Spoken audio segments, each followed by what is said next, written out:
माता ब्रह्मचारिणी का स्वरूप अत्यंत सौम्य और दिव्य है। ब्रह्म का अर्थ है तपस्या और चारिणी का अर्थ है आचरण करने वाली। यही कारण है कि ब्रह्मचारिणी शब्द का अर्थ है तपस्या करने वाली देवी। माता ब्रह्मचारिणी ने भगवान शिव को पति रूप में पाने के लिए कठोर तपस्या की, इसलिए इन्हें तपशारिणी और ब्रह्मचारिणी के नाम से भी जाना जाता है। माता सती ने अपने अगले जन्म में राजा हिमालय की पुत्री के रूप में जन्म लिया था। उनका नाम पार्वती रखा गया। वेदों और पुराणों का ज्ञान माता ने अल्पायु में ही प्राप्त किया था।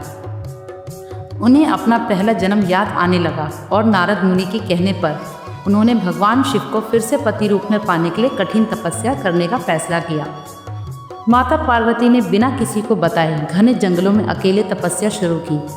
पहले 1000 साल तक माता ने कंदमूल और फल खाकर तपस्या की।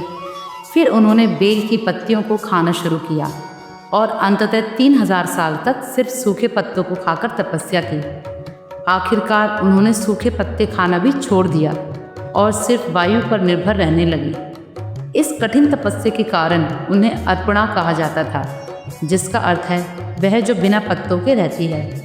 इस कठोर साधना से उनका शरीर बहुत कमज़ोर हो गया।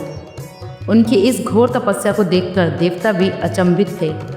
सभी देवता, ऋषि, सिद्ध और मुनि सभी ने देवी ब्रह्मचारिणी की तपस्या को अद्वितीय और महान पुण्य कार्य बताया। उनकी प्रशंसा करते हुए उन्होंने कहा कि हे देवी, आज तक किसी ने इतनी कठोर साधना नहीं की। यह केवल आपसे ही संभव था। आपकी तपस्या का अवश्य ही फल मिलेगा और भगवान चंद्रमौली शिव जी को आपको पति रूप में प्राप्त होंगे।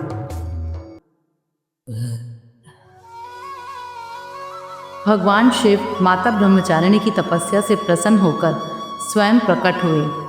माता की तपस्या ने भगवान शिव को विवश कर दिया और अंत में भगवान शिव ने माता से विवाह करने का निर्णय लिया।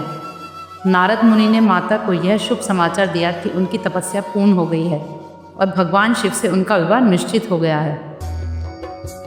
भगवान शिव के साथ विवाह करने के लिए राजा हिमालय ने माता पार्वती को अपने घर में वापस बुलाया। इस प्रकार माता ब्रह्मचारिणी ने कठोर तपस्या करके भगवान शिव को अपने पति के रूप में फिर से पाया। इस कठिन तपस्या के कारण माता का नाम ब्रह्मचारिणी पड़ा। नवरात्रि के दूसरे दिन माता ब्रह्मचारिणी की पूजा की जाती है। भक्तों को उनकी उपासना से संयम, सदाचार और कठिन परिस्थितियों से लड़ने की शक्ति मिलती है। भक्तों को माता ब्रह्मचारिणी का वंदन करने से कठिन तपस्या और साधना करने की शक्ति मिलती है।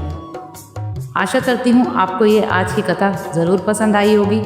ऐसे ही और कथाएं सुनने के लिए हमारे चैनल को लाइक और सब्सक्राइब करें। जय हो ब्रह्मचारिणी माता।